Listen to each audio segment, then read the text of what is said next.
شروع اللہ کے نام سے جو بڑا مہربان نہایت رحم کرنے والا ہے۔ پرانے زمانے کی بات ہے کہ ایک بادشاہ تھا جو اپنی رعایا پر بڑا مہربان تھا۔ اس نے 100 کلومیٹر لمبی سڑک تعمیر کرنے کا حکم دیا۔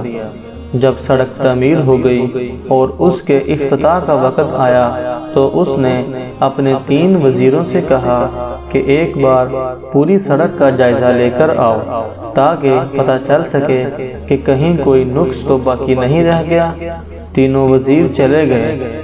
شام میں پہلا وزیر واپس آیا اور کہنے لگا، بادشاہ سلامت، پوری سڑک بہت شاندار بنی ہے مگر سڑک پر ایک جگہ کچرا پڑا نظر آیا۔ اگر وہ اٹھا لیا جائے تو سڑک کی خوبصورتی کو 4 چاند لگ جائیں گے۔ دوسرا وزیر آیا تو اس نے بھی بالکل یہی احوال سنایا کہ سڑک پر ایک جگہ کچرا ہے۔ اگر وہ اٹھا لیا جائے تو سڑک پر انگلی اٹھانے کی گنجائش باقی نہیں رہے گی۔ تیسرا وزیر آیا تو وہ بہت تھکا ہوا نظر آیا اور پسینے سے اس کے کپڑے گیلے ہو رہے تھے اور اس کے ہاتھ میں ایک تھیلا بھی تھا۔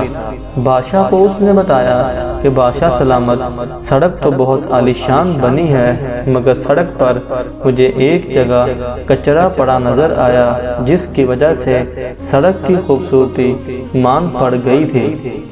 میں نے اس کو صاف کر دیا ہے، اب سڑک کی خوبصورتی کو 4 چاند لگ گئے ہیں۔ اور وہاں یہ ایک تھیلا بھی تھا، شاید کوئی بھول گیا ہوگا۔ بادشاہ یہ سن کر مسکرایا اور کہا، یہ کچرا میں نے رکھوایا تھا اور یہ تھیلا بھی۔ اس تھیلے میں قیمتی زیور ہیں جو تمہارا انعام ہے۔ اور پھر بادشاہ نے بلند آواز میں کہا، دعوے تو سب کرتے ہیں اور خامیاں بھی سب نکالتے ہیں، چاہتے سب ہیں کہ سب کچھ اچھا ہو جائے مگر عمل درآمد کوئی نہیں کرتا۔